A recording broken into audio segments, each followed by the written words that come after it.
बिस्मिल्लाहिर्रहमानिर्रहीम। अस्सलाम वालेकुम। आज हम बात करेंगे आदत के मतलब। जैसा कि पहले मैंने आपसे शेयर किया कि किस तरह से आदत बनती है, किस तरह से एक काम करते करते इंसान उसका आदी हो जाता है। तो आज हम बताएंगे आपको कि आदत किस तरह छोड़ी जा सकती है। तो पहले मैं आपको आदत की एक मुख्तसर सी तारीफ बता दूं। आदत किसी ऐसे काम को कहते हैं कि जो इंसान करते करते उसका इतना आदी हो जाए कि बाद में अगर वो ये काम ना करे तो इंसान को उलझन पर महसूस हो, परेशानी महसूस हो।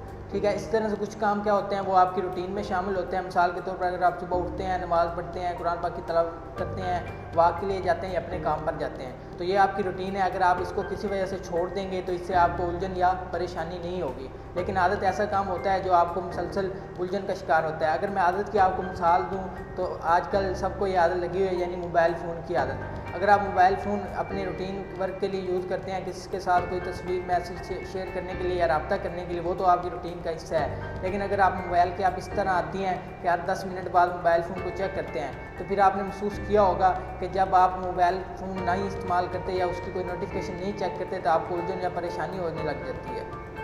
अब खुद सोचें कि कोई इंसान उसका खाना ठंडा हो रहा है तो वो किस तरह से खाना छोड़ सकता है। लेकिन मोबाइल फ़ोन की आदत का शिकार लोग ये भी कर जाते हैं। इसकी क्या वजह है कि आदत का शऊर से तल्लुक़ नहीं है।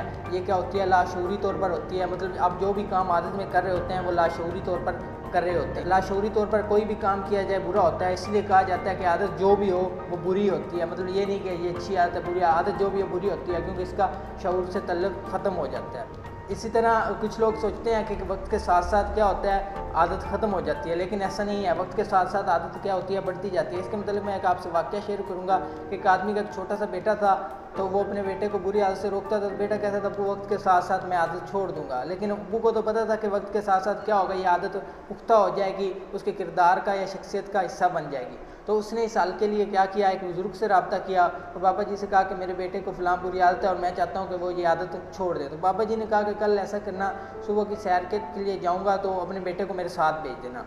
तो उसने आदमी ने घर जाकर अपने बेटे को कहा कि सुबह हम सैर के लिए जाएंगे। तो बेटा खुश हो गया, ठीक है। अगले दिन वो लोग बाबा जी के साथ सैर के लिए चले गए। बाबा जी ने थोड़ा रास्ता चलने के बाद एक छोटा सा पौधा था, तो लड़के को कहा कि इस पौधे को उखाड़ो। तो लड़के ने थोड़ा सा जोर लगाया और आसानी से उस पौधे को उखाड़ दिया। इस तरह आगे चलकर थोड़ा बड़ा पौधा आया, तो बाबा जी ने कहा कि इस पौधे को भी उखाड़ो। तो लड़के ने फिर जोर लगाया और उस पौधे को भी उखाड़ दिया। आगे चलकर एक बड़ा दरख्त आया, तो बाबा जी ने कहा कि अभी बेटा इस दरख्त को उखाड़ो। तो लड़के ने उसे थोड़ा बहुत जोर लगाया लेकिन नहीं उखाड़ सका और बाबा जी से कहा कि ये दरख्त, इसकी जड़ें ज़मीन में बहुत गहरी हैं, इसे मैं नहीं उखाड़ सकता। तो वहाँ पर रुककर बाबा जी ने उसे कहा कि इसी तरह इंसान की आदत होती है। आज तो एक छोटे पौधे की तरह तुम्हारी आदतें हैं, तुम इन्हें आसानी से छोड़ सकते हो, लेकिन जैसे जैसे वक्त गुजरेगा ये जो आदतें हैं ये पौधे से एक तनावर दरख्त बन जाएंगी और इसे छोड़ना तुम्हारे लिए बहुत ज़्यादा मुश्किल हो जाएगा। इसलिए बेहतर यही है कि तुम इस आदत को अभी छोड़ दो, ना कि इसे छोड़ने के लिए वक्त का इंतज़ार करते रहो कि मैं बड़ा होऊंगा, खुद ब खुद ख़त्म हो जाएंगे।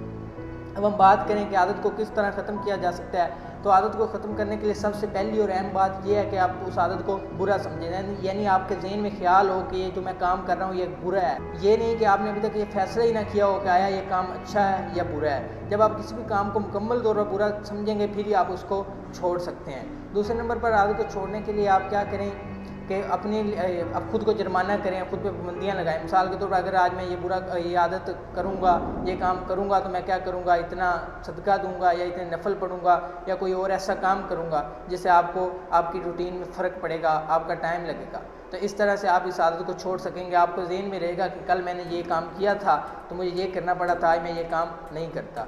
इस तरह अगर फिर भी आप नहीं छोड़ पा रहे तो तीसरे नंबर पर आप ये करें कि खुद पे मॉनिटरिंग एजेंट मुकर्रर करें, यानी अपने से छोटों को या जूनियर्स को कहें कि जब मैं ये काम करूं तो मुझे क्या करना है, आपने रोकना है, बताना है। इस तरह से आपको शर्मिंदगी महसूस होगी जब आपसे जूनियर्स, आपको से छोटे आपको किसी काम से रोकेंगे, लेकिन इसका फ़ायदा ये होगा कि आप उस आदत को छोड़ देंगे। इससे भी नहीं आप छोड़ पा रहे तो आपको चाहिए चौथे नंबर पे अपनी बुरी आदतों की एक लिस्ट बनाएं और सबसे पहले क्या एक आदत को छोड़ें जो इसे छोड़ना सबसे आसान आपको महसूस हो। उसके बाद दूसरी आदत को छोड़ें, तीसरी को छोड़ें। इस तरह मुसलसल करते रहने से आप क्या करेंगे, आदत छोड़ देंगे। लेकिन इतना सब करने के बाद भी अगर आदत आप नहीं छोड़ पा रहे तो आप किसी कंसल्टेंट से या हमारे नफ्सियात से रब्ता करें, आपके मामलात के मुताबिक आपको मुनासिब तरीके बताएं और आप आदत छोड़ सकें। इसी तरह से अगर हम बात करते हैं कि किसी भी आदत को छोड़ने में कितना वक्त लगता है, तो पहले हमारी नफ्सियात ने तजर्बा किया तो किसी भी आदत को छोड़ने में 20 दिन का वक्त लगता है, या किसी भी आदत को अपनाने में। उसने इसके लिए क्या किया कि जिन लोगों के हाथ कट जाते हैं तो वो 20 दिन में ये बात कबूल कर लेते हैं, इस बात को एक्सेप्ट कर लेते हैं कि उनके हाथ नहीं हैं और आप वो इसके बगैर काम करना शुरू कर देते हैं। इस तरह से साइकोलॉजी हमें 60 दिन की रिसर्च भी बताती है, 38 दिन भी बताते हैं, लेकिन असल में जो बात है किसी भी आदत को छोड़ने के लिए आपको वक्त लगता है आपकी विल पावर के मुताबिक। अगर आपकी विल पावर स्ट्रॉन्ग है तो आप विदिन अ सेकंड भी एक आदत को छोड़ सकते हैं, लेकिन आपके अंदर डिसीजन मेकिंग एबिलिटी नहीं है, विल पावर ही नहीं है, तो आपको आदत को छोड़ने में बहुत ज़्यादा वक्त लगेगा। इसलिए आपको चाहिए कि अपनी विल पावर स्ट्रॉन्ग करें और जब किसी काम को करने का फैसला कर लें तो फिर उस पर कायम रहना सीखें। इस तरह से आप आदत को जल्द से जल्द छोड़ सकते हैं। हमेशा की तरह इस दुआ के साथ खुदा महफूज रखे आपको इन तीनों बलाओं से, वकीलों से, हकीमों से, हसीनों की निगाहों से। अल्लाह हाफिज़।